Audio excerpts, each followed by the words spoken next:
ఇక ధరణిపై చర్చ సందర్భంగా అధికార విపక్షాల మధ్య సంవాదం నడిచింది. ధరణి వల్ల రాష్ట్రానికి ప్రయోజనమే జరిగిందని, కేసీఆర్ పేరు గుర్తొస్తుందనే ధరణి పేరు మార్చాలని చూస్తున్నారని బీఆర్ఎస్ ఎమ్మెల్యే పల్లా రాజేశ్వర్ అన్నారు. అయితే బీఆర్ఎస్ కు కౌంటర్ ఇచ్చారు రెవెన్యూ మంత్రి పొంగులేటి శ్రీనివాస్ రెడ్డి.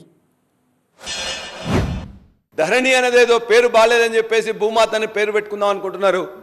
ఆ ధరణి పేరు పెట్టుకోవడానికి కూడా అక్కడున్న 50 మందిని అడిగి మళ్ళీ రెండోసారి రివ్యూ వచ్చినప్పుడు కూడా భూమాత పెడదామా, భూతల్లి పెడదామా, భూదేవి పెడదామా, ధరణి పెడదామా అని చెప్పి ఒక 10-15 పేర్లు ఫ్లోట్ అయితే అనేక మంది ఒక అభిప్రాయంతో తీసుకున్నారు.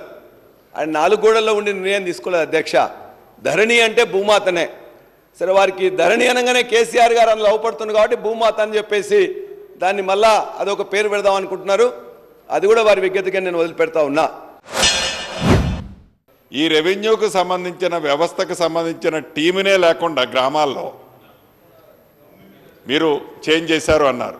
ఐవీఎఫ్ ఒక అధునాతన సంతానోత్పత్తి చికిత్స. అనేక దంపతులకు తల్లిదండ్రులు కావాలనే వారి కలను నెరవేర్చుకోవడానికి సహాయపడుతుంది. ఈ రోజే ఓఎస్ఎస్ ఫర్టిలిటీని సందర్శించండి.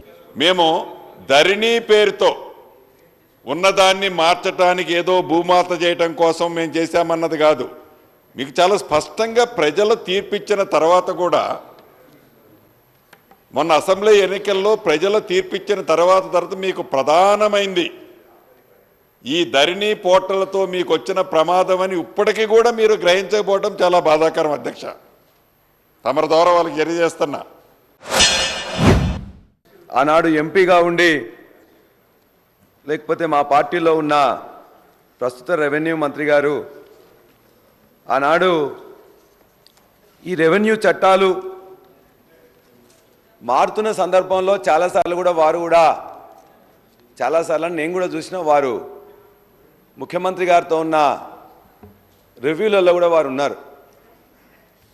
ఒకటే దురదృష్టం ఏంటంటే వారికి మొదటిసారి ప్రభుత్వంలో ఉండే అవకాశం వచ్చింది, మంత్రిగా ఉండే అవకాశం వచ్చింది కాబట్టి అందరూ వారి యొక్క పెద్దలు తిట్టినట్టే నేను కూడా తిట్టడంలో పోటీ పడుతూ కొన్ని అనరాని మాటలు కూడా అన్నారు.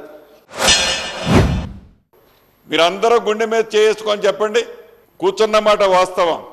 ఒక 6 గంటలు, 10 గంటలు, 12 గంటలు మనం ఒక మీటింగ్లో ఆనాటి ఆ ముఖ్యమంత్రి గారు, మాజీ ముఖ్యమంత్రి గారి దగ్గర కూర్చుంటే 12 గంటలు కూర్చుంటే 11 గంటల 30 నిమిషాలు వారు మాట్లాడతారా, మనం మాట్లాడేవాళ్ళమా? చెప్పండి మీరు. అంటే దాంట్లో నేను డెప్త్గా పోలేదని, దాన్ని ఏదో మీరు ఇట్లా గోకితే నేను గోక్కుండా ఉండను. ఏమి మాట్లాడినమో, ఏం చేసినమో, ఏం చేయలేదో మన అంతరాత్మక అక్కడ ఉన్నాం మీకు తెలుసు, నాకు తెలుసు. మీకు మీ పార్టీ పక్షాన అది ఐక్లౌడ్లో ఉంటుంది కాబట్టి దాని గురించి పెద్ద మనం చింతించాల్సిన అవసరం లేదు. అదేదో మనకు తెలిసిన వాళ్ళకి ఇచ్చినామని, లేకపోతే అదేదో సింగపూర్ వాళ్ళు మొత్తం కూడా మన భూమిని అంతా గుంజుకోపోయినరని, అసలు ఐటీ కంపెనీ అంటే ఓన్లీ తెలంగాణ వానికి, హైదరాబాద్ వానికి, మన వాళ్ళకే ఇవ్వాలని, ఇవన్నీ లేనిపోని అనుమానాలు ఇలా క్రియేట్ చేస్తూ ఐటీ కంపెనీ ఇచ్చినప్పుడు